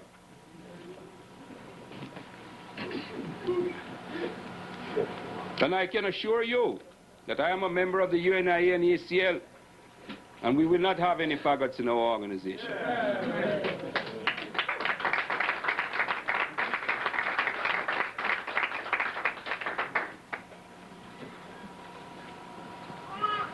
The businesses of black communities are in the hands of aliens in this country. You don't have to look far. Arabs, Koreans, Chinese, Indians, Aryans, and by the term Aryans I mean the assortment of white people, French, of English, German descent, or whatever they are, and Jews. Everything where you look by that is really worth owning is owned by them. Really worth owning. They have even gone to the lower levels now with this new influx. newspaper stands and so on. That is the reason why we have a chronic unemployment problem. And we can deal with this situation in the ways that I've already indicated. From within strawful African organizations, mobilize our capital, and if needs be, bypass the traditional systems of capital formation, because they are controlled by people who want us destroyed. They don't want us to survive, and let us stop pretending that this is so. All this gimmickry about black businesses and so on is a front business. They set up all these equal opportunity or whatever non-gimmick names. I mean, these companies that you see pretend to be black companies, the blacks are the front, but in reality behind it is white interests and white business. Finally, the division among our people must be overcome. Too many middle-class blacks, moderate, I would call moderately successful black people, have divorced themselves from the African community and separate themselves into enclaves where they integrate with whites at different levels, and they are not therefore available to play their proper leadership role in black communities. The result of this is that we have a permanent black underclass in our society, which is not seeing for itself the role models that they should have in order to set them on the right course. This underclass is created by the lack of training. It's a problem of education and informal training, but also by the tremendous amount of dropouts that we have in the school system. And all of this is related to the fact that the people who should be leading black people are not there with black people. They are somewhere else playing games in these integrationist institutions and social climbing instead of dealing with their roots business, the business of black people. However you succeed as an African in the world today, you are nothing without the forward movement of the rest of your people. Because you can be brought down at a moment's notice. All the same elaborate gains of the middle class can be wiped away overnight by a massive recession. And we'll all be black people out there on the streets together, hustling. Of course, those of us who were wearing the three-piece suit and all that, we'll be at a disadvantage when we go out on the streets hustling because we're not accustomed to it. I think it is much more appropriate for us to realize the perils that lay ahead of us, and as African people to work together for our common good. And this calls for self-reliance and, once again, organizational and operational unity at all levels. Now I want to look at before I let you go, I want to look at the international situation and how Garveyism is to be applied internationally. The first point I have here is reparations. The African race has never been paid or compensated for slavery. Now, I heard something about so many acres and a mule here. Did you get them? You're still waiting? All right. Well, reparations take several forms. First, there is reparations for the work that our ancestors and kinsmen did. Now, when money is owed to you and it is not paid, that money is calculated at compound interest. When I was in Jamaica in 1972 doing the work of African nationalism in Jamaica, I calculated the amount of money that was owed in 1972 of that time to the black people of Jamaica just for the slave labor of their ancestors. Now, I won't go into the method of computation, really. I used a well-known compound interest formula, but essentially it was based on the average working life of a slave, and also I used the value of the money that the British government gave to the white slave masters of the Caribbean at the time in 1834 when slavery was abolished. About half of that money went to the slave masters of Jamaica, which came up to, at that time, $30 million in 1834. That's what the planters got. So I said, well, if we took a generation and say the worth of a slave generation was $30 million, then we took the number of generations over slavery, and we said, well, that could be an approximation of the worth of the wages that should be given to the slaves at the time in 1834. Then I used compound interest to bring it forward to 1972. The figure I got was just for the island of Jamaica was $558,100 million. Now that was up to 1972. Now as there are many, many more Africans here in the United States than there are in Jamaica, you can imagine how much money is owed to the Africans of the United States just for the slave labor of your ancestors. Now, compensation, that is just one of the factors of compensation. When the Jews get their compensation from Germany, they, of course, put in the work that they did in the slave camps. But you also compensate for the murder of Africans, your ancestors and kinsmen. Now, 80 million Africans were butchered or died during the slave trade within those 400 years. Now, how do I arrive at that figure? It's very simple, from the mouth of the white man himself. The white man says that around 10 to 15 million Africans were successfully transported during the period of slavery over here. Now, I know his line is much more than that, but let's assume 15 million. Then another white man somewhere else said that 4 to 5 Africans died for every one that was successfully brought to the United States and to the Brazil and all the other places they brought us. Now, why did we die? Because they set up wars and set up tribes to kill each other. So even before we got to the coast, there was murdering and butchering in order to capture the slaves. Then when they brought you to the coast, they put you in holding pens. You see, because the slave ships are not out there waiting for you. You got to stay in the pens till the slave ship come and they send out so many of you. Now, the conditions in the slave pens were atrocious, you see. So you died like flies in the slave pens.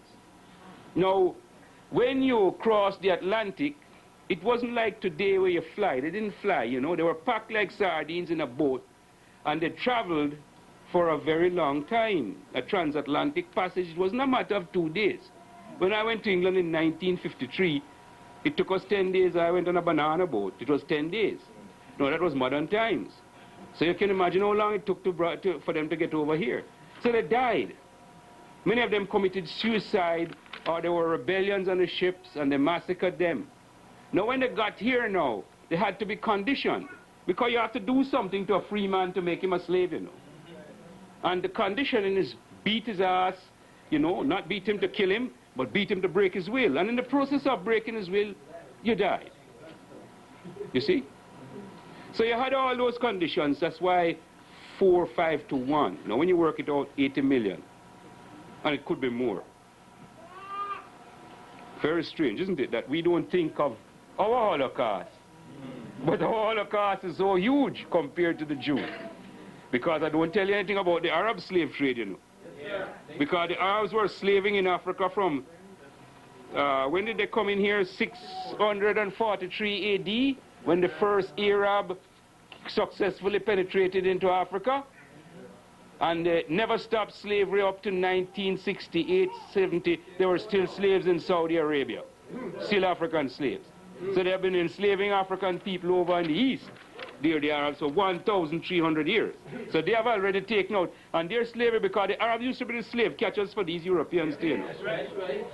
So their slavery was at least another 80 million people. That's why we must be a terribly strong race to have survived all those depredations. So the two things that I've given you, the two things. First, payment for wages, then compensation for murder and destruction of our people. Then the next thing, while we were in slavery, we were subject to all manner of human suffering and indignity, which is, I notice, a claim by, you know, the Jews claim, the Japanese now claiming for suffering and human indignity. You see? That's a legal claim, you know. If you do something to some person, in the process of doing it, you make him suffer abnormally, and you create, you treat him as if you're an animal, another human being. That in itself is a claim as of right. And finally, when the slaves were brought here, what happened to all the property they had in Africa? Never compensated. So that is all property that your ancestors had, and you had to start from scratch after slavery. Yeah. Because that was lost. That's your ancestral property. That's our home over there. Everything that we were left there. You took people away who had their farms and land. Now the final thing people say in reparation, well, oh, that is all past, now you can't get it back, no, man. What did the Jew say? The Jew said, no statute of limitation runs against genocide. And I, an African, am willing to agree with him. There is no such thing as time passing when genocide is involved.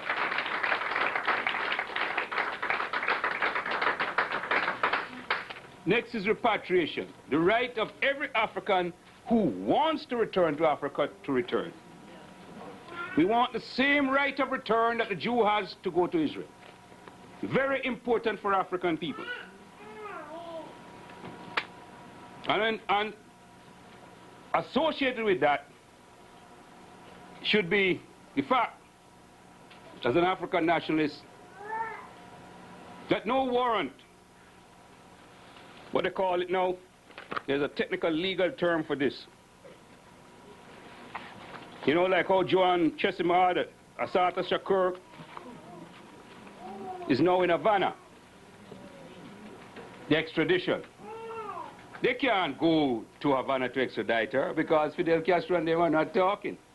What I'm saying is that an African reaches his homeland in Africa, there should be a law that forbids extradition to any country, slave trading country, like the United States of America or any Britain or any one of the slave traders, to return any African who has reached his homeland here. That is part of the principle of repatriation. If you have the right of return, then you have the right of refuge and safety and sanctuary from your oppressor. The third application of Garvey principles is the creation of African federations. Politically, what we're saying is that we should create political federations in the Caribbean, in West Africa, in East Africa, and in Central Africa, as the precursor to the building of an African superstate. The next thing we're saying, we want African centers of high technology. Now I'm reading here from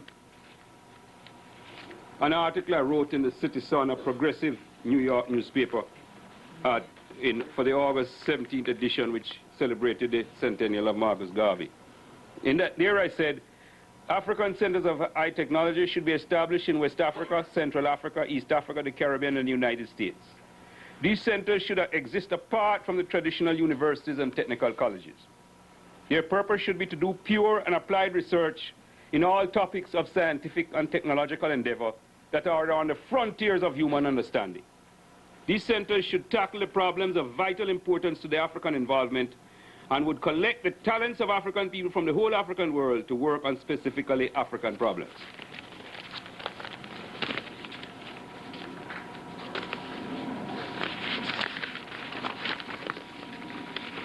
The next is the creation of an African superstate and confederation.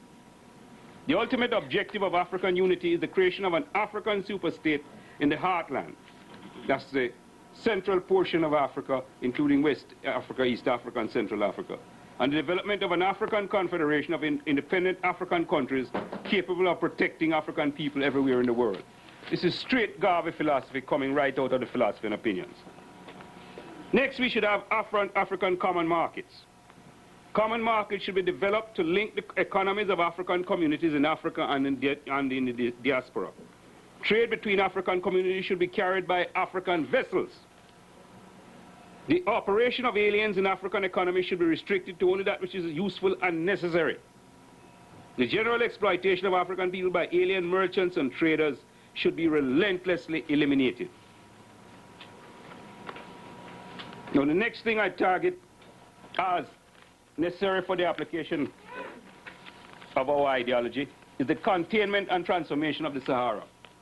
Now, the Sahara is an immense area in Africa, which is desert area, which is creeping south and imperils the life of people throughout Africa.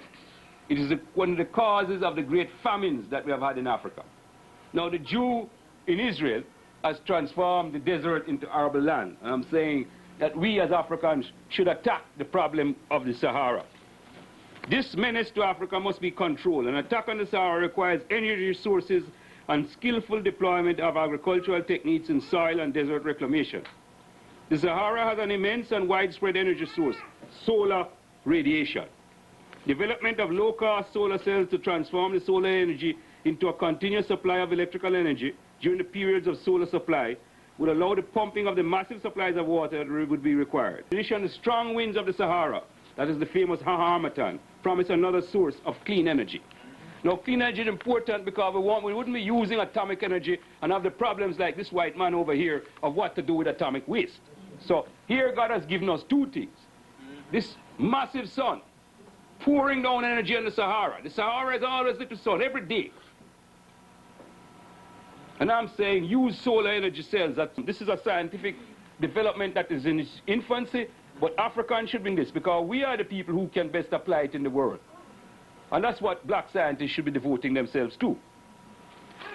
Right. Now, I talk about the next thing, development of African military power. Yeah. And here is what I'm saying, Garvey doctrine. In a wild beast, the African is too lightly armed. The white man has massive numbers of nuclear weapons. The Chinese have nuclear weapons. The Indians have nuclear weapons. Other nations have them too. The African, in comparison, has no armament industry that produces even efficient machine guns and small rockets. Africans everywhere must develop military power.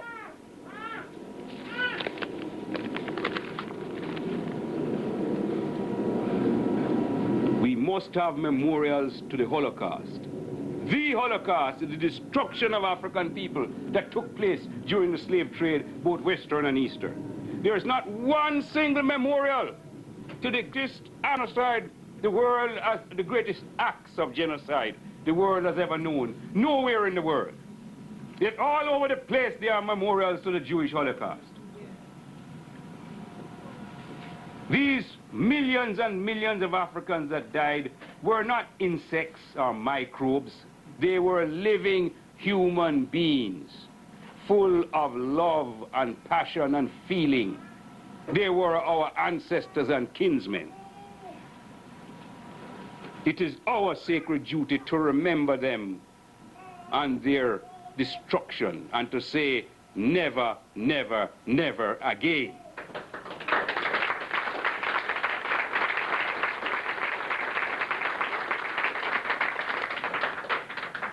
Finally, South Africa must be destroyed.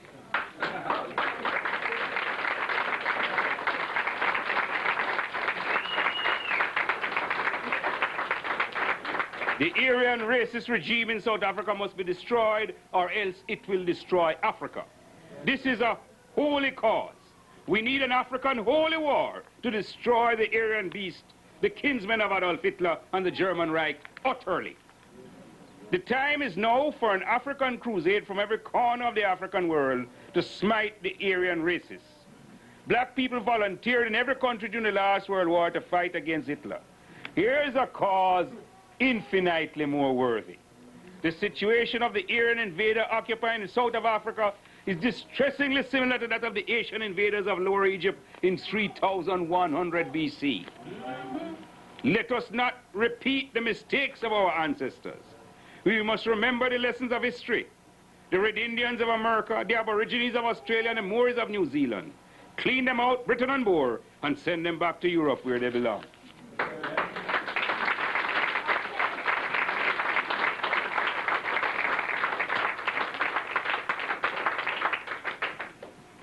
I know you have heard me. I just have one more thing to tell you before I close. From page 14 of volume 1 of the Philosophy and Opinions. And I want you to bear this in mind as we leave here. All of us may not live to see the higher accomplishment of an African empire, so strong and powerful as to compel the respect of mankind. But we, in our lifetime, can so work and act as to make the dream a possibility within another generation. One God, one aim, one destiny.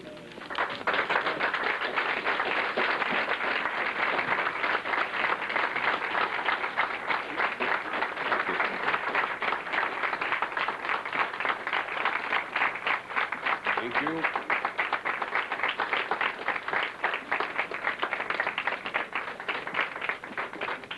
Just take a short break. Yes. Thank you very much, sisters and brothers, and please do not leave. We've locked the doors. Now, this brother has lived in the tradition of his father, and he's brought us a powerful message. Did you get it? Yeah.